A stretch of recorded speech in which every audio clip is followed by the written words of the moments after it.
Collider fans, John Roca, the producer of Collider Heroes here. Well, the much-anticipated Avengers 4 trailer dropped this morning, and the world is losing their freaking mind. And so am I. We've been waiting to see what happened to our favorite hero since the snap heard round the galaxy. And with this trailer, we got some answers.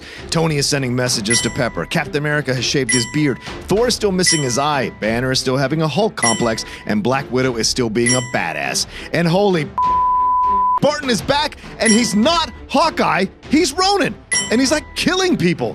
The title of the film is Avengers Endgame, and Endgame usually refers to the final stage of a match when you make huge sacrifices to win. Might we be getting that here? Well, as Samuel L. Jackson might say, let's break this sucker down and find out. The first shot of the trailer is Tony Stark on what looks to be Nebula's ship with what's left of his Iron Man helmet. He turns it on to record a message for Pepper Potts, or Miss Potts as he calls her. He's exhausted, dehydrated, and looks near the end. We see a shot of the ship he is in from below. It looks like the ship that the Guardians used to fly to Titan. Tony utters a very ominous line, part of the journey is the end. Is he foreshadowing his own death with that line? We're not sure how long after the snap it has been, but we do know that food and water ran out 4 days ago, and that he has 1 day of oxygen left. So recording a goodbye to Pepper makes sense. Remember that he was talking to Pepper when he got on Ebony Maw's ship in Infinity War, and their conversation was cut off. Also, since Iron Man started this whole shebang with Pepper in 2008, it makes sense that they should be the ones to start a trailer that could signal the death of Iron Man. When I drift off, I will dream about you, it's always you. Will Pepper get this message before Tony dies? Will she rescue Tony? Wait, Outlaw, did you say rescue? Why, yes, I did. Well, Rescue is the name of Pepper Potts' character in the comics when she dons her own Iron Man armor. We've already seen pictures appear online of Gwyneth in her rescue outfit, so will she get this message and save Tony in time? Or will a certain space warrior whose trailer we recently saw intercept this message and save Tony? I'm talking about Captain Marvel, of course. Well, Marvel then messes with our hearts some more by having the logo turn to dust and blow away right in front of us. Oh, those guys. Next shot is of Thanos' armor propped up almost like a scarecrow. Okay, Infinity Gauntlet fans, this is your scream moment. You remember that image appeared in the comic book source material after Thanos had lost the gauntlet and he, quote-unquote, retired from being a villain to live a quiet life as a farmer. He used his armor as a scarecrow to ward off predators.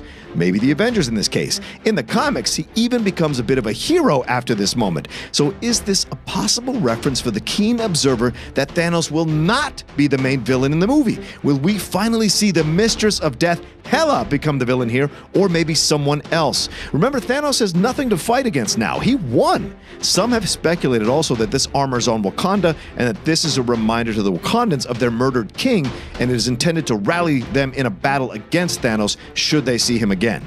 We shall see. Hey, I wouldn't mind seeing M'Baku again, that's for sure. We also see Thanos walking with the gauntlet still fused to his hand and running his fingers over the crops in a blatant Gladiator reference. And remember that Russell Crowe's Maximus only had visions of that moment happening after he died and was entering Valhalla. Could Thanos be in some version of a spirit world? We did see him talk to a young Gamora at the end of Infinity War who asked if it was all worth it. So he could be in the universe of the Soul Stone. Anything is possible at this point.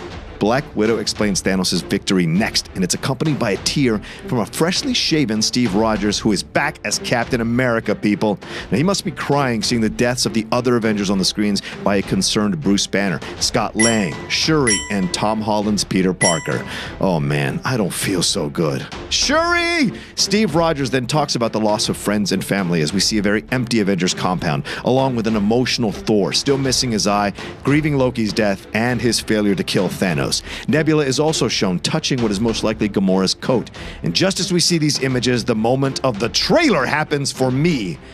Ronin. Clint Barton is back here, people. That's right, Hawkeye is here. Or rather, Ronin is here.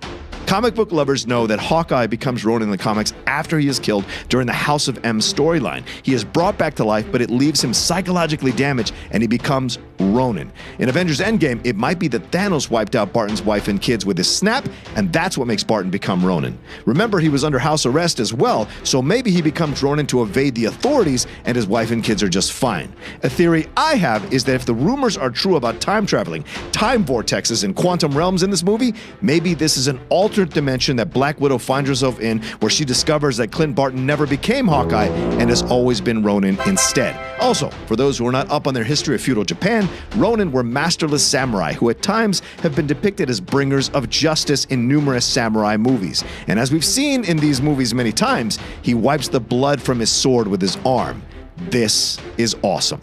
Now, next we go to Steve Rogers, Captain America, who flips open his old compass with a picture of Peggy Carter still firmly planted in there. Does this mean that he is using her as motivation to remind himself of what he was supposed to stand for? Or is this a moment where he's thinking he might be seeing her again real soon in the afterlife?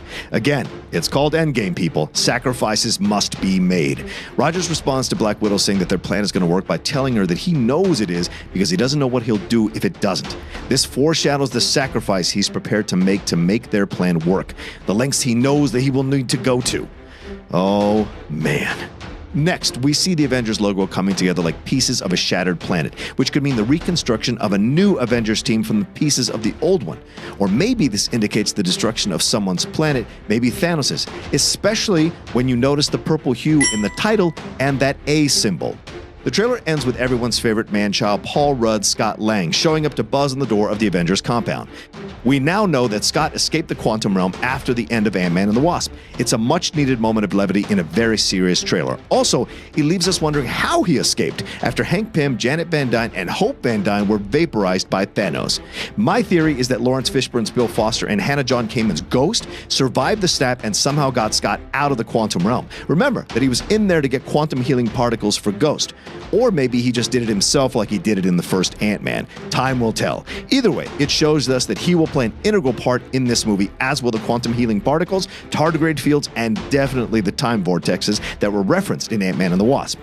Okay, phew, well, I'm John Roca, and that's our Avengers Endgame trailer breakdown. Thanks for watching and listening to it. Let us know what you thought of the trailer, what you thought of this breakdown, and if I missed anything in the comments section below. Remember to like and share this video on your social media and to subscribe to our channel for the galaxy full of content we will have on Avengers Endgame here at Collider. Thanks, and remember that part of the journey is always the end.